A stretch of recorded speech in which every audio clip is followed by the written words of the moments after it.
In the winter of 1841, Philadelphia did not discover a mystery. It discovered its own reflection. At dawn, in the Kensington district, a little girl was seen standing outside Pennsylvania Hospital with bare feet in the snow, her blood marking the frozen stones in thin red lines. Witnesses said she did not cry, she did not beg, she did not even look lost. She stared at the brick facade as if she had already been taken inside it, studied it, memorized it, and returned from somewhere the city preferred not to name.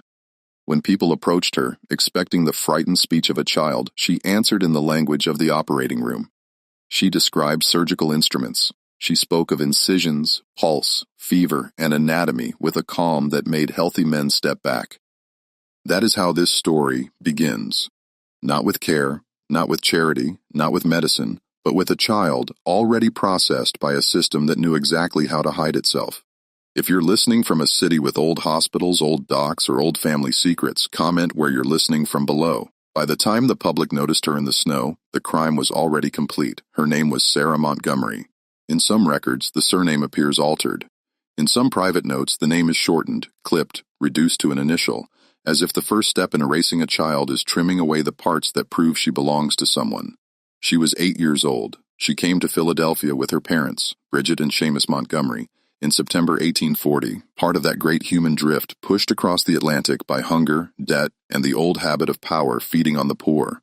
They arrived with almost nothing, a child, a bundle of clothes, and the belief that hardship in America would at least wear a more honest face. Philadelphia in 1841 was proud of itself. It called itself a city of progress, a center of medicine, a place where science marched forward under brick walls and polished titles. It praised its hospitals, its physicians, its journals, its lectures, its men of learning. But cities like that often keep two ledgers. One is public. One is written in the lives of those who cannot answer back. Kensington was where many of the unwanted were pushed to live out that second ledger. Irish immigrant families crowded into boarding houses and narrow rooms near the river, where sickness spread faster than relief and wages never survived the week. Men worked until their lungs gave way. Women scrubbed and stitched until their hands split open. Children learned early that poverty is not only a lack of food or warmth. Poverty is exposure. It means your family can be entered, priced, and handled by strangers who call themselves respectable. Sarah's father, Seamus, found work in the textile mills. The dust entered his chest before the wages entered his pocket. By the winter of 1840, he had developed the deep, tearing cough common among mill workers. Though common is too gentle a word for a condition that slowly turns breathing into labor, he weakened. The medical bills rose. In neighborhoods like Kensington, illness did not remain a private tragedy. It became a contract trap. A family with a sick father, a poor mother, and a young child was not merely vulnerable. It was useful. Their landlady, Agnes Kellerman, later kept careful notes about the people in her house, who coughed, who owed, who missed work, who had children, who had already begun speaking to doctors they could not afford. Such records matter because systems of abuse do not feed on chaos alone. They feed on lists, on patterns, on the steady sorting of which families can be pressured and which children can disappear with the least resistance. Then came January 15th, 1841. That morning, Sarah was gone. Her room was empty. Her few possessions had vanished with her. A rag doll, a small cross, the remains of the life she had carried from Ireland. On the table lay a note written in an educated hand, far too elegant for the room in which it had been left. It informed the family that Sarah had been placed in medical care for her welfare and advancement. It further stated that the outstanding debts for Seamus Montgomery's treatment were considered satisfied in full. Read that carefully because men in every century rely on the same trick. They rename a seizure as assistance. They rename extraction as placement. They rename a purchase as relief. A child was taken. A debt was canceled. A paper was left behind. That is not compassion. That is a transfer. Bridget Montgomery understood the truth before the city was willing to say it. Her screams reportedly brought neighbors into the hall. She said men in dark coats had come in the night. She said papers had been signed. She said neither she nor her husband could read what they were agreeing to. She said they had been told Sarah would receive care, schooling, and temporary protection until the family recovered. She said Seamus cried after the men left. That detail matters. Not because tears undo guilt, but because the poor are often pushed into surrender under the appearance of consent. And history is full of official signatures obtained from people cornered by hunger, sickness, and illiteracy. The city would later hide behind those signatures as if desperation were freedom and coercion were choice. The Montgomerys searched. They went from hospital to hospital, from orphanage to church office, from desk to desk, carrying the paper that had stolen their daughter under a polished seal. Everywhere they were told the same thing: no record, no registration, no such child. When Bridget attempted to press the matter, the answer turned colder. If the child had been placed under parental agreement for medical reasons, then she was not considered missing. Further action, she was told, would require legal help the family could not afford. There it is. The machinery, exposed in a single sentence. A poor child could vanish if the right men wrote the right language around her. And Philadelphia, so proud of its institutions, had already prepared the vocabulary for looking away. Years later, buried witness reports would show that Sarah had been seen repeatedly during that winter of 1841. She appeared at dawn. She stood in the cold. She spoke like no child should speak. The reports were filed. No true inquiry followed. Even then, the pattern was clear. People noticed enough to whisper, but not enough to break the wall. Respectability protected the building. Poverty condemned the child. So let us call this what it was. This was not an unfortunate misunderstanding between medicine and charity. This was an arrangement built on class, fear, and the ownership of vulnerable bodies. Men with titles could not have done this to the daughters of judges or merchants. They needed children from boarding houses, docks, mill streets, immigrant alleys, children whose names could be misspelled, denied, or reduced to initials in a private ledger. They needed parents exhausted enough to sign. They needed a city trained to believe that the poor should be grateful for whatever was done to them. And Sarah Montgomery, in January 1841, was exactly the kind of child that such a system selected. Not because she was sick, not because she was dangerous, because she was available. When witnesses later described her outside the hospital, lips moving as if reciting memorized instruction, they were not describing a ghost story. They were describing evidence.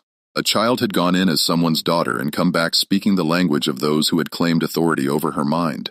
That is what the snow in Kensington was holding that winter. Not an omen, not folklore, but a record the city could not fully bury. Remember that. Record that. Because every institution prefers a clean facade to a dirty truth, and every age produces men who believe learning excuses what conscience would forbid. Sarah stood in the snow in 1841 so that the city could see what it had permitted. The city looked away. If you're listening from anywhere, history still leaves scars. Comment your location below, because what happened in Philadelphia did not stay in Philadelphia.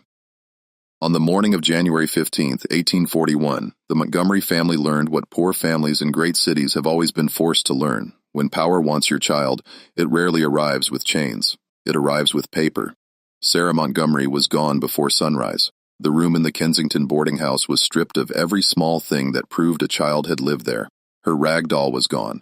The little wooden cross from her grandmother was gone. Even the dress she had worn from Ireland was gone. Nothing remained on the rough table except a single sheet of paper written in elegant script, the kind of handwriting that announces education as if education itself were innocence. It was not innocence. It was authority dressing itself for theft. The note stated that Sarah had been placed in proper medical care for her own welfare and advancement. It further declared that the family's outstanding debts for the treatment of her father, Seamus Montgomery, were satisfied in full. And then came the sentence that tells you exactly what kind of men were behind it. Further inquiry was neither necessary nor advisable. That is not the language of mercy. That is the language of possession. A poor man's illness had been converted into leverage. A mother's fear had been converted into compliance. A child had been converted into settlement. Philadelphia in January 1841 liked to speak of charity. It praised its hospitals, its physicians, its reformers, its Christian duty. But the city's lower districts knew another truth. Charity, in the hands of men with titles, often meant selection. The desperate were sorted, measured, and priced. A family with a coughing father, unpaid bills, and a bright young daughter was not merely unfortunate, it was exposed. And in a city where institutions enjoyed public trust and immigrants enjoyed almost none, exposure was all a predatory system needed. Bridget Montgomery understood that before anyone else in the house found the courage to say it aloud. Her screams tore through the hallway, bringing tenants to their doors and neighbors into the street. Witnesses later said she looked less like a woman in grief than a woman who had just watched the law remove its mask. She told anyone who would listen that men in dark coats had come during the night. She said they had spoken in whispers with her husband while she lay still, pretending to sleep. She said she heard Seamus break down after they left. That detail should not be softened. It matters. Because the lie that protected this kind of crime was always the same. The parents agreed. The parents signed. The parents surrendered the child. But what does agreement mean when the page is unreadable? The doctor is owed money, the winter is hard, and the man beside you may not survive the month without treatment. There are signatures obtained in freedom, and there are signatures extracted in distress. History has often treated them as the same thing because history is frequently written by those who benefit from the confusion. When Bridget was pressed, she admitted what many already suspected. She and Seamus had signed papers they could not read. They had been told Sarah would receive medical supervision, education, proper meals, and temporary lodging until the family regained its footing. They had been promised return. They had been sold a future. What they received was erasure. This is where respectable society performs its oldest trick. It takes a seizure and calls it placement. It takes coercion and calls it consent. It takes a child from the poor and tells the poor they should be grateful the transaction looked official. The paper bore an impressive seal, allegedly linked to a medical authority in Philadelphia. Later examination would show that the seal had no lawful standing in public records. But by then the damage had been done. False legitimacy had served its purpose. That is how systems like this survive. Not because every clerk, doctor, or constable is directly involved, but because enough of them are willing to kneel before anything stamped, signed, and spoken in educated tones. The Montgomerys did what desperate parents do when the world has already decided their suffering is administrative. They searched. They went first to the hospitals, then to church offices, then to orphanages, then to city clerks. They carried the paper with them like a curse, presenting it to each desk in hope that some official would finally point to a room, a ward, a record book, a carriage route, any trace of Sarah. Instead, they met the same wall again and again. No such child had been admitted. No such child had been registered. No such institution could confirm her placement. No authorized facility listed her name, and still no one called it what it was. Because in Philadelphia, in 1841, the disappearance of a poor immigrant child was not considered an emergency unless the wrong family noticed. When Bridget tried to report Sarah as missing, the response was colder than the January streets. She was told that a child placed under parental consent for medical care could not legally be treated as missing. If she wished to challenge the arrangement, she would need legal counsel. Legal counsel, of course, required money, and money was precisely what had already been used to break the family open. This is the point where any honest record must stop pretending the issue was confusion. It was not confusion, it was structure. There was already a pipeline in place by the winter of 1840 into 1841. Families in distress were approached by polished intermediaries. They spoke of opportunity, treatment, education, shelter, advancement. They targeted those who had no standing, no literacy, no allies in government, and no funds for legal resistance. The papers they produced were designed to look charitable and function like surrender. Their power did not lie in honest law. It lay in the fact that poor immigrants could not fight documents they could not read against institutions they could not enter. That is why the note in Sarah's room matters so much. It was not merely a clue. It was a template. It proved the operation understood debt. It understood class. It understood how to transform need into compliance and then seal the act beneath polished language. The system did not need public approval. It only needed the poor to remain weak long enough for the paperwork to harden around them. And once Sarah was gone, the machinery moved exactly as such machinery always does. The mother was treated as emotional. The father was treated as complicit. The paper was treated as fact. The institution behind it became impossible to identify. Everyone involved could shrug upward toward some higher authority, while the child vanished downward into a place no ordinary parent could reach. You should remember that method. It repeats across centuries, not always in the same form, not always under the same names, but always with the same moral disease underneath it. Vulnerable people are told their suffering is unfortunate, while powerful people turn that suffering into access. Agnes Kellerman, the boarding house owner, understood earlier than most that this was not an isolated theft. She kept records, careful, unsentimental records, of rent, illness, family ties, missed payments, and visitors. She knew which tenants had been approached by charitable men. She knew which families had children old enough to be useful and poor enough to be cornered. Her instincts were shaped by another world of state pressure and official cruelty, and she recognized the pattern in Philadelphia at once. When institutions become too smooth in their explanations, it is often because the cruelty has already been refined. And Sarah, on January 15, 1841, became one more name processed through that refinement. Not taken in rage, not taken in public chaos, taken efficiently. That is what makes it worse. A city can pretend to be shocked by open brutality. It is harder for a city to admit how much harm it will accept when the violence is translated into clerical form. Ink, after all, leaves cleaner hands than force. A seal looks better in the archive than a scream in the hallway. And men like Dr. Cornelius Thorne understood that perfectly. Before a child is hidden, someone first has to make her disappearance sound reasonable. That was the true work of the paper in Sarah Montgomery's room. It did not merely announce that she was gone, it instructed everyone around her to behave as though she no longer belonged to herself. And once a society accepts that principle for one child, the rest is only arithmetic. By late January 1841, Sarah Montgomery had already been removed from the world that could have defended her. The boarding house in Kensington, the crying mother, the coughing father, the church desks, the public counters, those belonged to ordinary hardship. What came next belonged to something colder, something organized, something that understood how to make a child disappear without needing to bury her. She was taken south from the familiar streets and then east toward the Philadelphia waterfront, where commerce had long taught the city how to separate human suffering from public conscience. Near the port stood a row of warehouses that respectable men described as storage properties, bonded facilities, temporary holding sites for cargo and imported goods. One of them, leased under an intermediary name in February 1841, concealed a lower level that did not appear in its routine paperwork. That lower level was not a hospital, it was not a school, it was not a charitable refuge, it was a private chamber where vulnerable children could be kept outside scrutiny, handled outside law, and spoken of as if they were material. There, Sarah ceased to be Sarah. In the surviving notes attributed to Dr. Cornelius Thorne, her name gives way to a code, Subject S41. That detail should not be passed over too quickly. The first theft was the child herself. The second theft was language. When power wishes to violate conscience, it renames the victim. It clips away the name given by family and replaces it with a label fit for ledgers, cabinets, and whispered instructions. A little girl from Kensington became a unit in a sequence. Thorne was no madman in the theatrical sense. Men like him are usually more dangerous than that. He was disciplined, educated, composed, and protected by a society that admired confidence in a physician more than it respected the terror of the poor. He understood chemical sedatives. He understood the emerging language of neurological theory. He understood how to speak in polished abstractions while a child sat within arm's reach, hungry, frightened, and trapped. Such men do not think of themselves as monsters.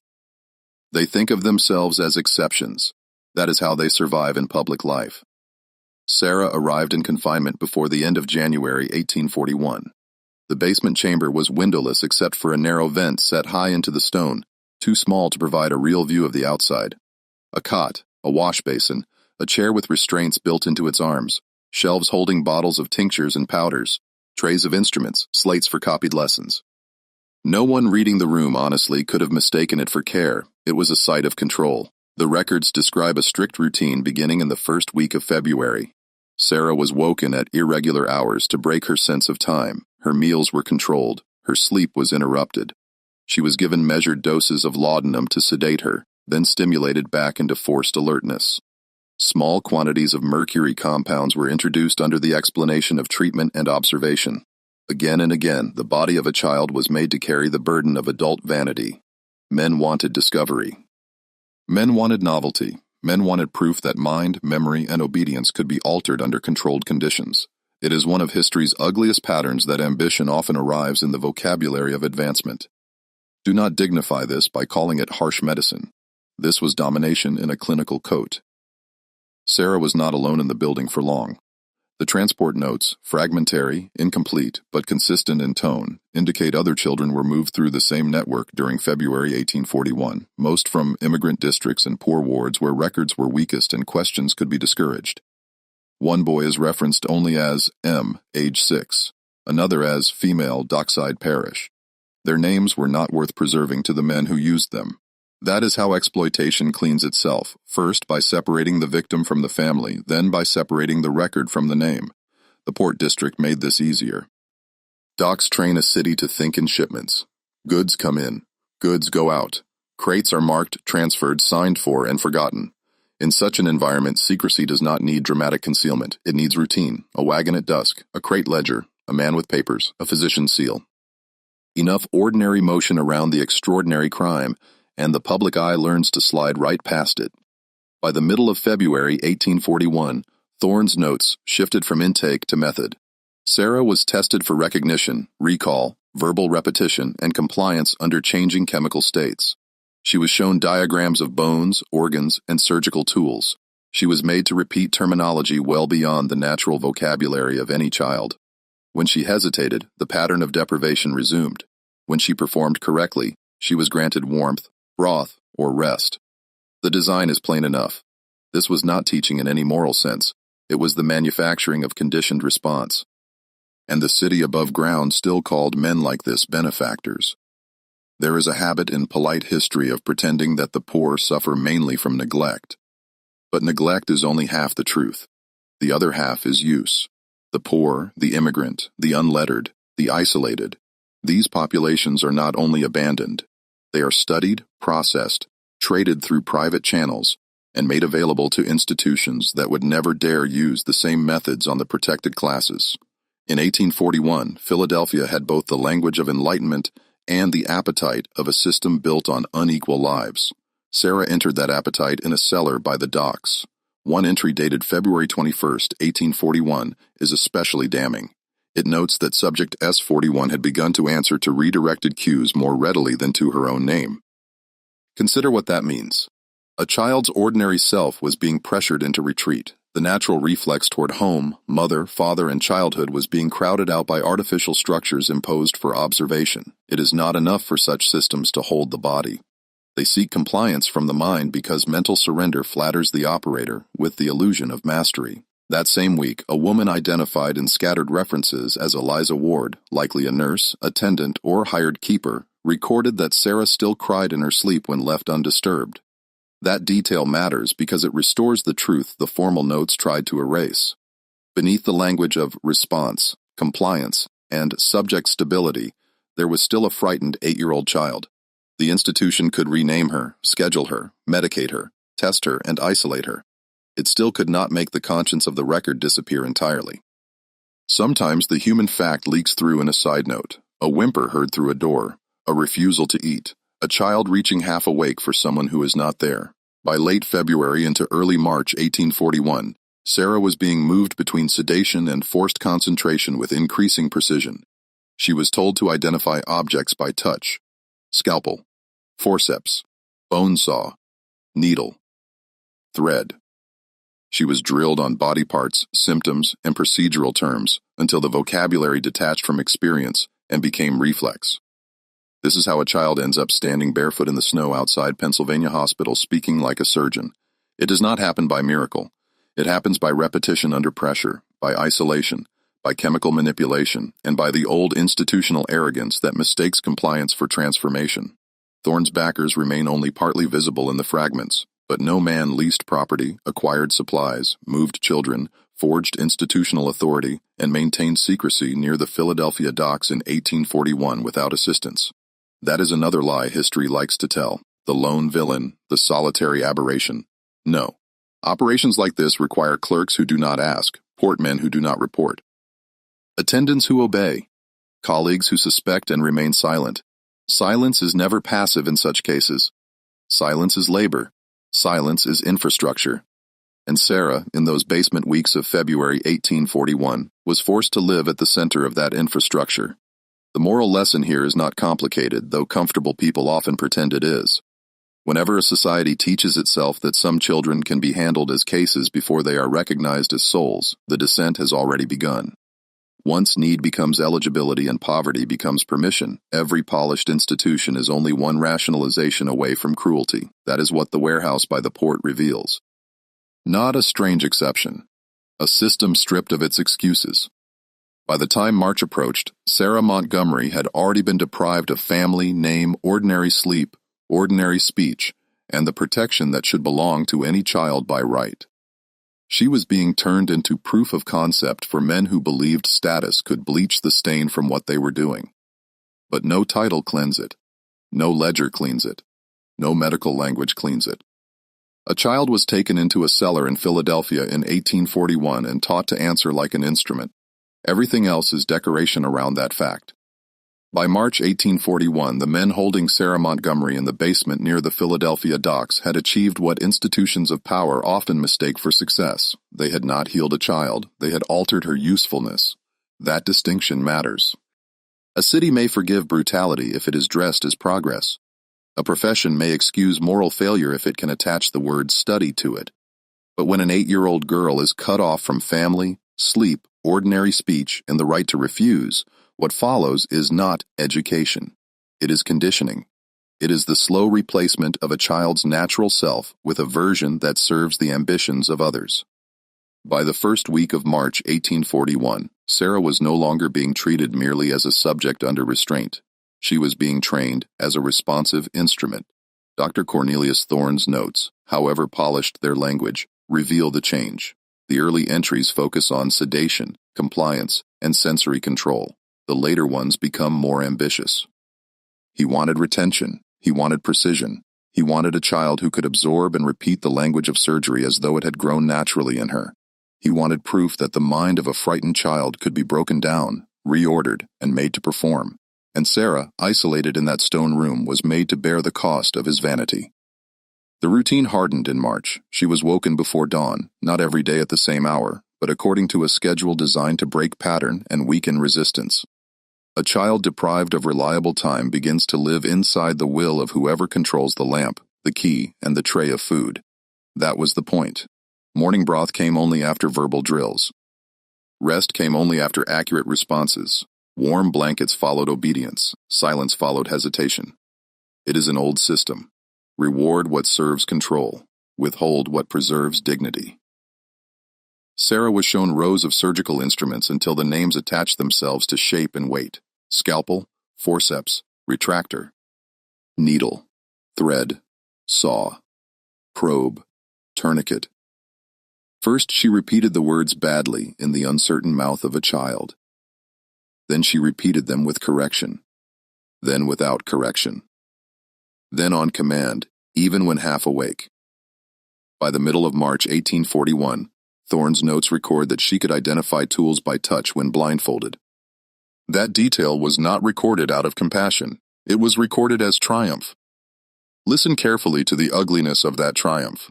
A frightened child had become easier to direct than to comfort. He moved next to anatomy, bone structures, organs, major arteries. The terms were drilled into her until language detached from meaning. She did not need to understand life. She needed to reproduce the vocabulary of those who handled it. That is how domination often works. It does not require the victim to believe. It only requires the victim to perform. There were other observers by then. Fragments of correspondence from late March suggest that Thorne was no longer working only for private curiosity. He expected scrutiny from men whose names are incomplete in the surviving record, one possibly a lecturer, another likely connected to a hospital board, a third referred to only as R. Their interest confirms what men like Thorne always depend on. Private cruelty becomes more durable when public reputation can profit from it. A hidden child in a basement is a crime. A hidden child in a basement who might produce a publishable result becomes, in the minds of weak and vain men, a tolerated cost. That is how institutions decay, not all at once. Piece by piece, one silence, one rationalization, one useful child at a time. Sarah's speech changed. That may be the most chilling shift of all. By late March 1841, attendants recorded that she no longer answered ordinary questions in an ordinary way. When asked whether she was cold, she described physical symptoms. When asked whether she was hungry, she responded with detached observations about weakness, pulse, and bodily need. When startled awake, she murmured procedural terms under her breath. The language placed into her mind had begun to displace the language proper to her age. Her child's voice was still there, but it was receding behind something imposed. This is the real violence at the center of the story. Not simply confinement, not simply chemical interference. It was the theft of natural interior life. The captor's vocabulary had entered the child's mouth. The worldview of the room was replacing the worldview of home. A nurse or attendant identified in one note as Eliza Ward seems to have recognized this before the men did, or perhaps before they were willing to admit it. In a brief margin entry dated March 28, 1841, she observed that Sarah answers as if reciting from an unseen hand. That is one of the few surviving phrases that sounds human enough to be true. It suggests not mastery, but occupation. The child was speaking, yes, but the speech no longer belonged fully to her. It had been installed through pressure, deprivation, fear, and repetition until it sat inside her like a second presence. By April 1841, the training intensified.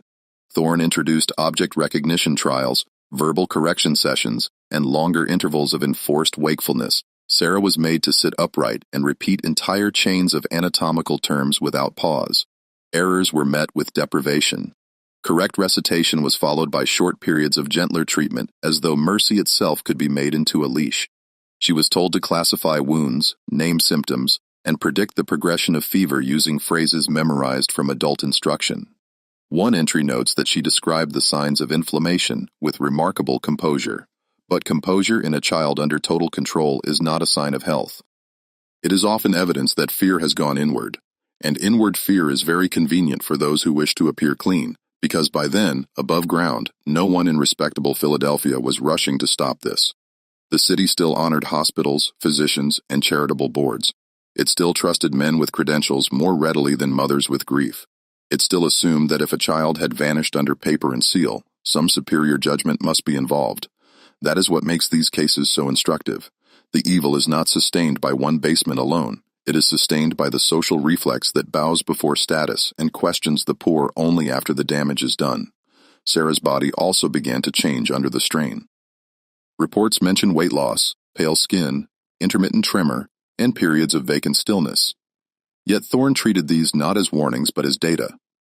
That is the hideous convenience of reducing a child to a subject code. Once she is no longer Sarah in the ledger, suffering itself can be relabeled as observation. The records from early April show another development. Sarah began to anticipate instruction. Before being asked, she reached toward the correct instrument. Before being prompted, she supplied the next term in a sequence. Before a question was fully spoken, she answered in the idiom expected of her. To some, that may sound like learning. It was not learning in any moral sense.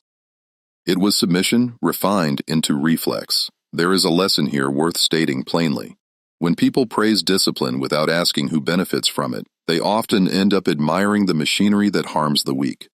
Obedience in the powerless is too easily mistaken for excellence by those who hold power. But a child trained to suppress fear, erase instinct, and speak her captor's language is not flourishing. She is surviving under occupation. By mid-April 1841, Sarah's memory of home was beginning to fracture at the edges.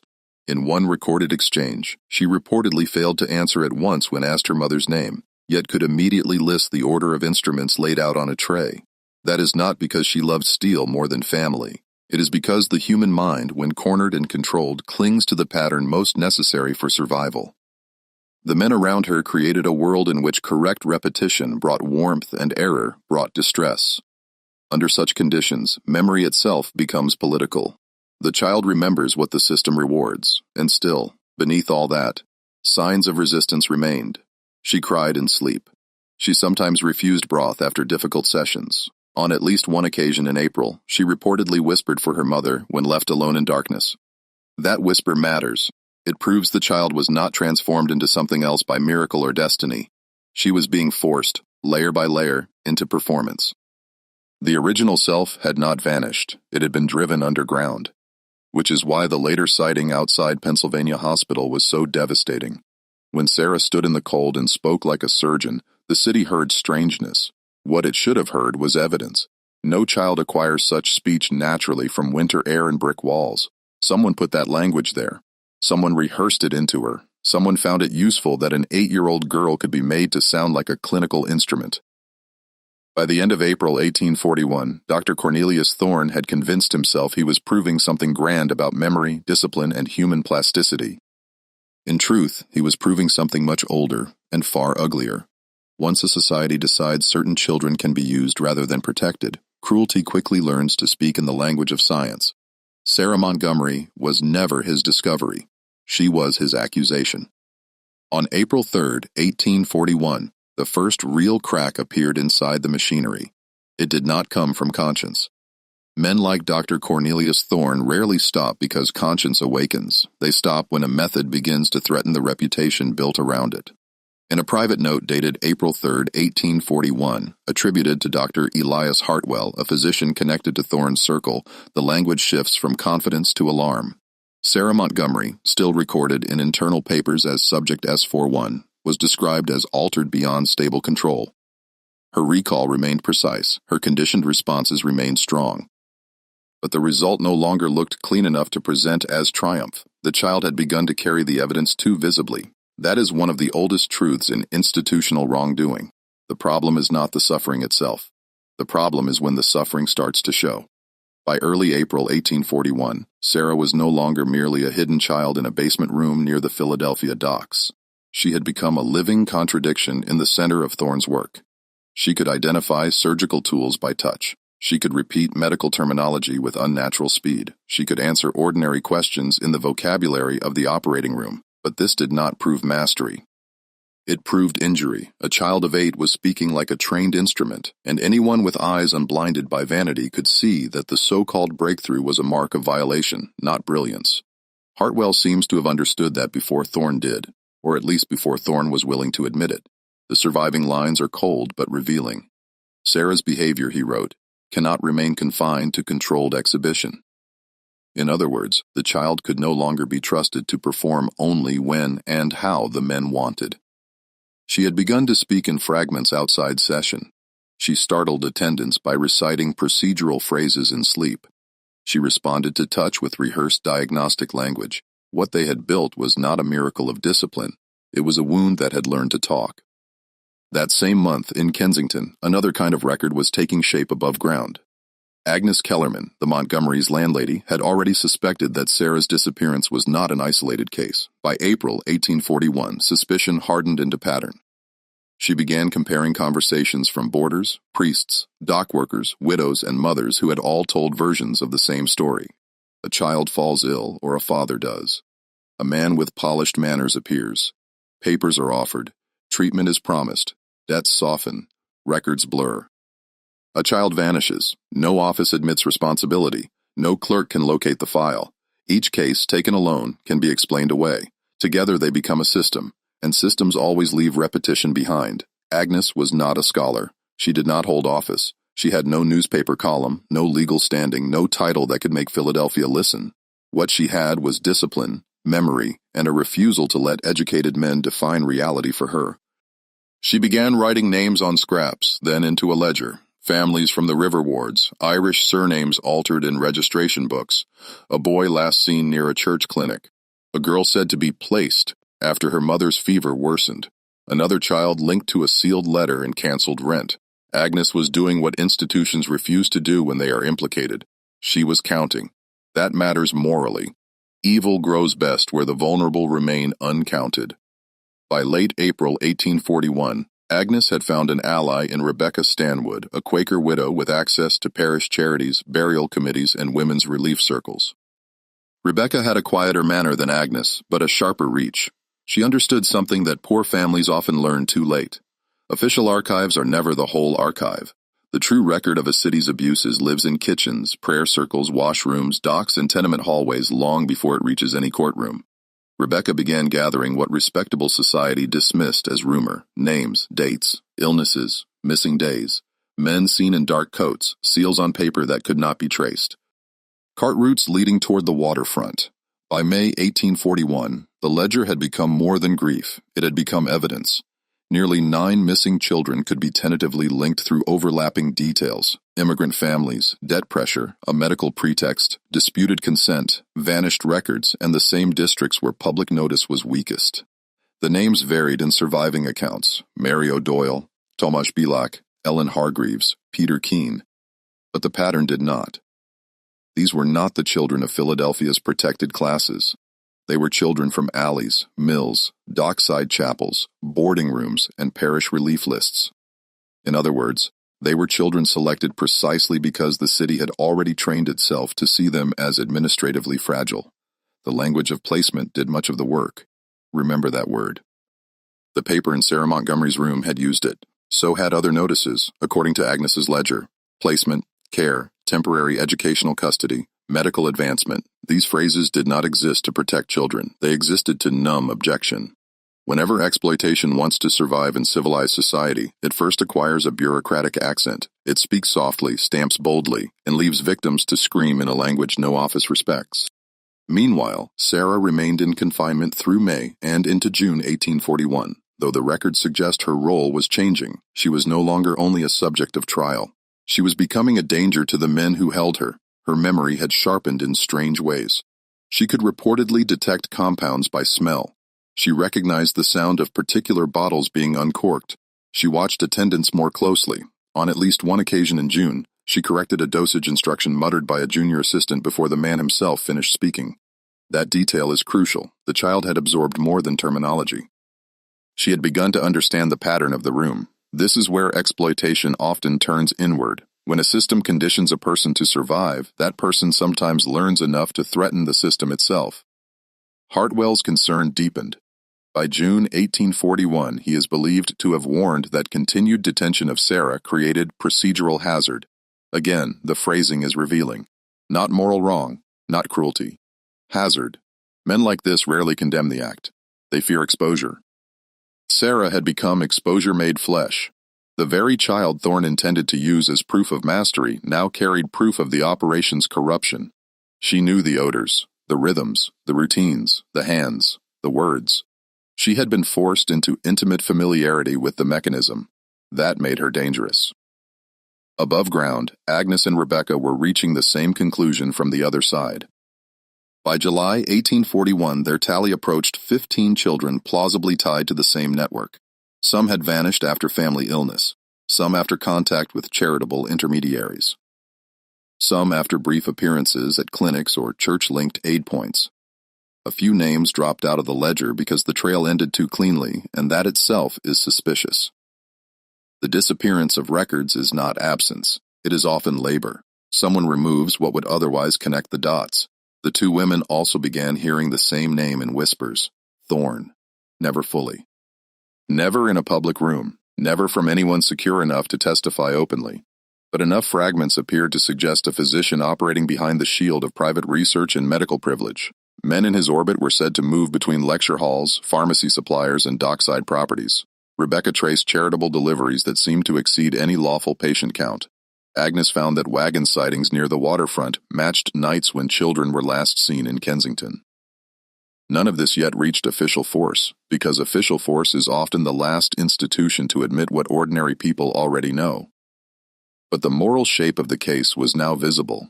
This was not a sequence of sad accidents. It was an intake system. Children entered through poverty and illness. They exited from public record, and Philadelphia still did not want to see it. That is the indictment at the heart of this period from April to July 1841. Not only that wicked men acted, but that an entire civic order had already arranged itself to make those actions plausible. Doctors were trusted. Immigrant parents were not. Written documents were respected. Oral grief was not. Hospitals symbolized progress. Dockside rumors symbolized disorder. The city had built a hierarchy of credibility, and children like Sarah fell through the bottom of it. Yet the ledger remained. Agnes kept writing. Rebecca kept cross-checking names against aid records and burial notices. Mothers kept whispering. Fathers kept remembering the seals on papers they could not read. Dock laborers kept recalling wagons arriving at strange hours. The count rose because the truth, however buried, kept pressing upward. And truth does not need poetry when numbers are grim enough. By the end of July 1841, nearly 15 children were linked, directly or by near certain pattern, to the same chain of false care, polished intermediaries, and vanished institutional trace. Sarah Montgomery stood at the center of that map, not because she was the first, but because she had survived long enough to become visible. That visibility changed the danger. Once the exploited begin to remember, once the poor begin to count, once patterns replace isolated sorrow, the system has only two choices: retreat or erase. Men like Thorne almost never choose retreat. In late July 1841, the mask finally slipped. For months, Dr. Cornelius Thorne had hidden behind the language of progress. He called it research. He called it treatment. He called it neurological advancement, behavioral refinement, disciplined observation. Men like him always begin by changing the words. That is how cruelty survives in respectable rooms. It first enters the record disguised as necessity. It calls itself science while feeding on children no one important intends to defend. By the summer of 1841, the warehouse basement near the Philadelphia docks no longer held a handful of stolen children. It held nearly 15. Some were as young as 6. Most came from immigrant families already weakened by debt, illness, or hunger. The rooms had been altered to resemble order, but not mercy. Narrow cots. Shelves of compounds, tables with restraints, slates for instruction, lamps controlled by adult hands. Nothing in that place existed for comfort. Everything existed for management. And Sarah Montgomery, taken in January and now only 8 years old, had been forced into the ugliest role of all. She was no longer merely confined. She had been turned into an instrument inside the system. She translated instructions to younger children. She prepared them for procedures they did not understand. She comforted them while adult men watched, measured, and recorded. The same child who once stood barefoot in the snow outside Pennsylvania Hospital had learned the rhythms of the room so thoroughly that even the other children feared her. That fear was not because she had chosen evil. It was because evil had chosen usefulness in her. Then came the boy. His name in some records is given as Stanis Kovalik, in others altered slightly by clerks who never imagined accuracy would matter. He was 6 years old, Polish. Newly brought into the warehouse operation in late July 1841, another child taken from a poor family through the same machinery of polished lies and official-looking paper. To Thorne, the boy was not a child in any moral sense. He was a threshold, a dose, a body through which the doctor could test the limits of certain compounds and still call himself rational. The experiment that killed him was not sudden. That is important. The cruelty here was not impulsive. It was methodical. Thorne had been pushing what he privately called threshold research, graduated doses of mercury compounds administered over time to determine what amount a child's body could endure before collapse. Even stripped of all moral language, the thing remains grotesque. A grown man, admired in the city's upper circles, was measuring the distance between suffering and death inside the body of a 6-year-old immigrant boy, and he wrote it down with clinical detachment as though ink could wash the stain from intention. By the final day of July 1841, the boy's body had begun to fail. Tremor, confusion, weakness, irregular breathing. The progression was visible enough that even lesser assistants reportedly hesitated. Thorne did not. Men like him rarely stop when the evidence of harm becomes undeniable. They stop only when the harm threatens to expose them. The boy died in that basement as one more line in a doctor's pursuit of results, and Sarah watched. What happened next is one of the most disturbing details in the entire record, because it reveals how thoroughly the room had entered her mind. She did not respond as a normal child would respond. She did not recoil in open horror. She did not collapse in tears. She examined, she observed, she tracked symptoms. She asked questions about sequence, reaction, and failure. She behaved, according to Thorne's own alarmed notes, with a medical composure that no 8-year-old should have possessed. That was the moment the doctor recognized the full scale of what he had done. He had not created obedience. He had created damage so deep it could imitate expertise. Sarah's reaction frightened him not because it was immoral by his standards, but because it showed how complete the conditioning had become. The child no longer merely repeated the language of the room. She now processed suffering through it. Her instincts had been invaded. Her emotional life had been bent around the framework of a laboratory. And the boy's death revealed the result with a clarity that even Thorne could not fully romanticize. Dr. Edmund Hartwell, his research partner and increasingly uneasy accomplice, seems to have reached a different conclusion around the same time. The death of the Polish boy marked the line he could no longer pretend not to see. Until then, he had participated, rationalized, observed, and delayed. That is its own form of guilt. But after late July 1841, Hartwell began quietly documenting the facility not as a scientific site, but as evidence. He copied protocols, he sketched the rooms, he preserved records of physical decline and mental injury among the children. He mapped the routine, the doors, the storage areas, and the patterns of movement. It was too late to call him innocent. But it was not too late for him to become dangerous to Thorne, and Thorne knew danger was closing in. Outside the medical circle, Agnes Kellerman and Rebecca Stanwood had already pushed the tally of missing children high enough to create pressure. Their lists were no longer rumor. Their names, dates, and descriptions were beginning to align too well with what the city had tried to ignore. Reports of illness near the port had drawn the attention of health officials. Inspectors were preparing to examine warehouse properties in early August 1841. Hartwell, now moving in secret against the man he had helped empower, understood that an inspection could expose everything if timed correctly. Thorne understood it too. That is when the respectable physician made the decision that reveals the true heart of every abusive system. When exposure becomes imminent, it stops pretending to preserve life and turns openly toward erasure. On the morning of August 3, 1841, as word spread that inspectors were moving through the warehouse district under the pretext of public health concerns, Thorne prepared large doses of laudanum mixed with mercury compounds. The explanation he intended to offer was simple and obscene. He would claim a cholera outbreak had swept through his hidden facility before officials arrived. He would present himself not as a criminal but as a tragic caretaker overwhelmed by disease. The children would die. The records would be adjusted. The doctor would survive behind the old shield of status and narrative, understand the moral ugliness of that plan. Even at the final hour, he still believed the public would rather accept a dead, poor child than a disgraced physician. That belief did not come from madness alone. It came from experience. Men like Thorne are trained by society. They learn, year after year, which lives are grieved and which are explained away. They learn that immigrant children can vanish inside paperwork. They learn that institutions close ranks around titles faster than around truth. By August 1841, he had every reason to think the city might still protect him if the bodies were arranged correctly. But Sarah saw what he was doing almost immediately. Months of forced proximity had taught her the odor of his compounds, the sequence of his preparations, the habits of his panic, the difference between sedation and concealment. She understood the room because the room had been carved into her, and for the first time, that knowledge moved against its maker. She approached him not with a child's plea, but with the cold precision he himself had drilled into her. She identified the mixture. She described its effects on a child's body. She laid out the sequence of symptoms. She pointed to the physical signs investigators would notice, the smell that would linger, the marks that would not fit cholera, the chemical traces that would survive his rushed explanation.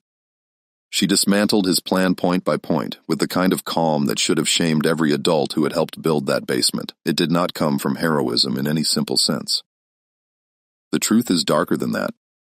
Sarah had been so altered by months of conditioning that she now analyzed the doctor's collapse with the same detached clarity she had once been forced to apply to her own suffering.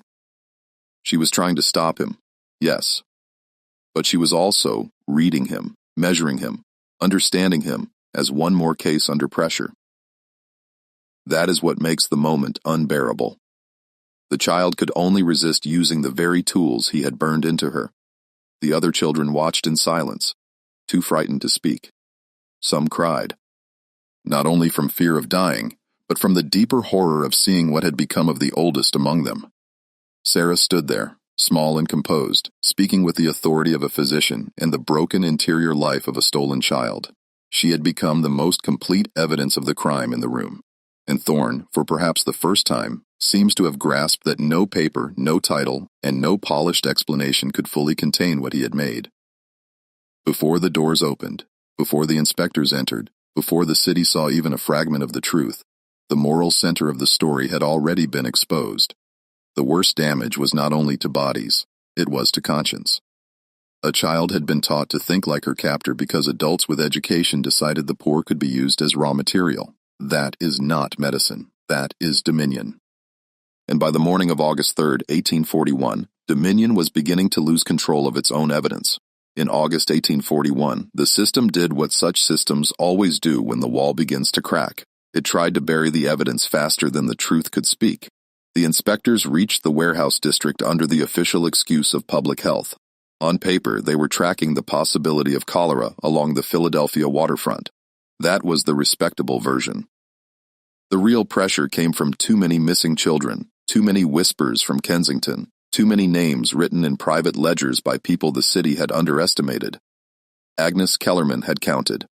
Rebecca Stanwood had compared lists from parish aid, burial notices, and relief circles. Dr. Edmund Hartwell, late and guilty, but no longer blind, had copied enough internal detail to know that the hidden facility could not survive a real search. By then, Dr. Cornelius Thorne understood that the operation was finished. He did not face that end with confession. Men like Thorne almost never do. He faced it the way institutions trained him to face everything.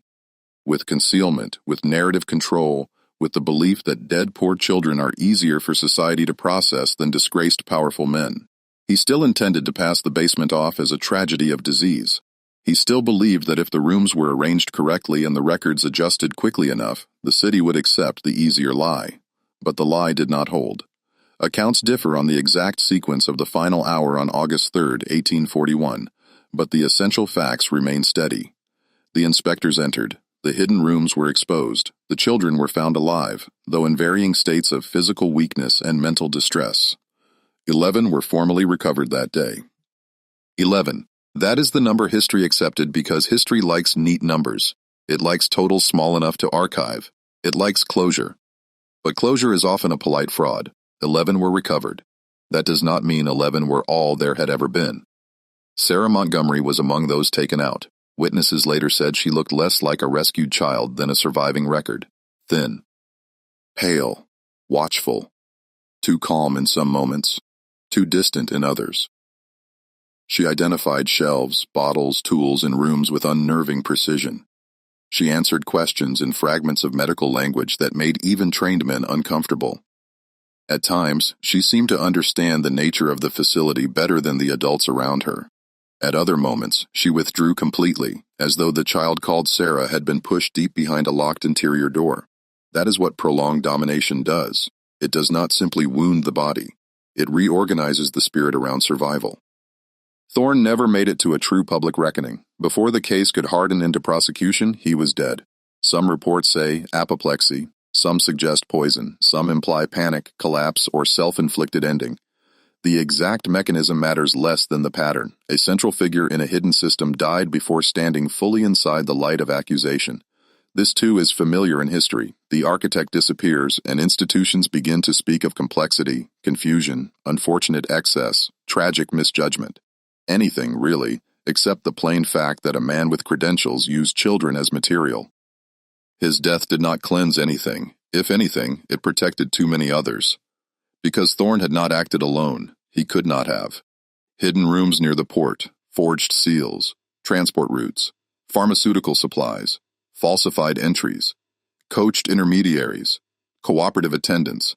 None of that is the work of one isolated mind. Yet once Thorne was gone, public attention narrowed around him in the convenient way institutions prefer. The dead villain absorbs the outrage. The living network slips back into ordinary society wearing quieter clothes. Hartwell survived, though not with honor. His copied notes helped establish the shape of the operation, but they also established his own proximity to it. He had known too much for too long. He had participated, rationalized, delayed, and only turned once the structure became impossible to save. That is not redemption. It is compromise arriving late. History should record such men accurately. Not heroes, not equals to the chief architect, but collaborators who discovered moral language only after the danger reached them. The children were dispersed after August 1841, supposedly for care and protection. Some were placed under church supervision. Some were moved into private homes. Some disappeared from formal follow-up within months. Sarah remained the most heavily observed because her condition disturbed everyone who encountered her. She could recite anatomical terms without effort. She responded to questions with clinical distance. She startled at keys, lamps, sudden footsteps, and certain smells. She reportedly touched objects as if testing them for use, not comfort.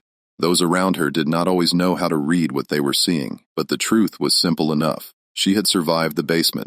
The basement had not fully left her. Remember that when people speak too easily of rescue, removal from harm is not the same as restoration. The warehouse itself was demolished in 1847. Officially, the property was condemned and redeveloped.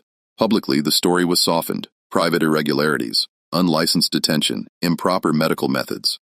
There is always a vocabulary waiting to reduce moral catastrophe into technical failure. No respectable city likes to describe its own hidden chambers plainly. So the bricks came down.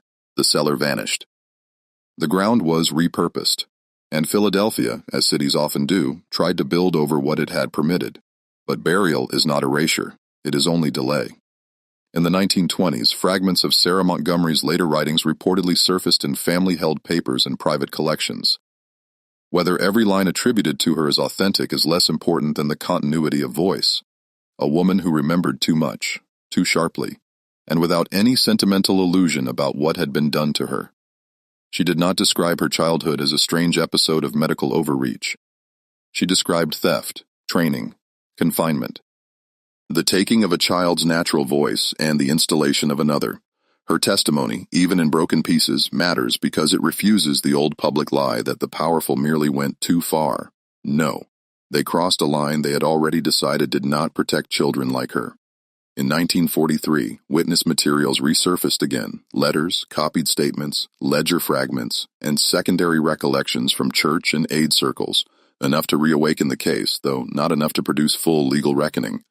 By then, the principals were dead or buried inside respectable family histories. The city could acknowledge sorrow more easily than guilt. That is another old habit of institutions. Once direct punishment is no longer possible, they become generous with memorial language. Regret costs less than accountability. Then came 1991. A memorial plaque was finally installed acknowledging the children connected to the hidden medical abuses of 1841. The wording, by most accounts, was restrained. Too restrained. It commemorated suffering, it noted loss, it honored endurance. But plaques often speak in the passive voice of civic shame. They remember that harm occurred while carefully stepping around the full question of who benefited, who enabled, who signed, who delivered, who filed, who remained silent. A plaque is better than silence, yes.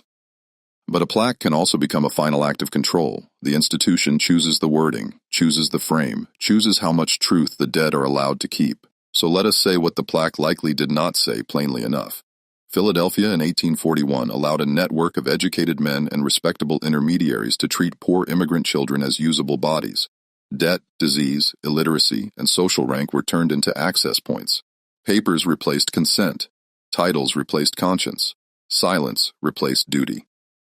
11 children were officially recovered in August 1841, but official counts are rarely the whole count when the vulnerable are involved. Sarah Montgomery survived long enough to remain visible, and because she remained visible, the city was forced to remember at least one face. How many others never made it into ledgers, church notices, or witness lists is a question history still has not answered honestly. That is why the archive matters. Not because archives are noble by nature, but because power always edits memory in its own favor unless someone refuses to let it. Agnes Kellerman refused. Rebecca Stanwood refused. Even Hartwell, guilty though he was, refused too late but not entirely without consequence.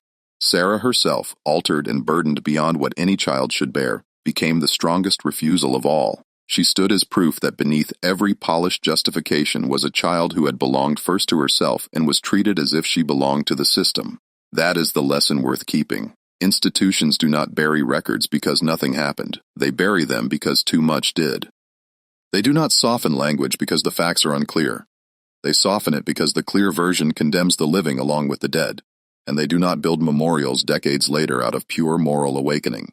They build them when silence can no longer hold. Before you go, subscribe, comment your location below, and tell me your theory. How many children never made the official count, and who in Philadelphia helped keep this system alive after August 1841?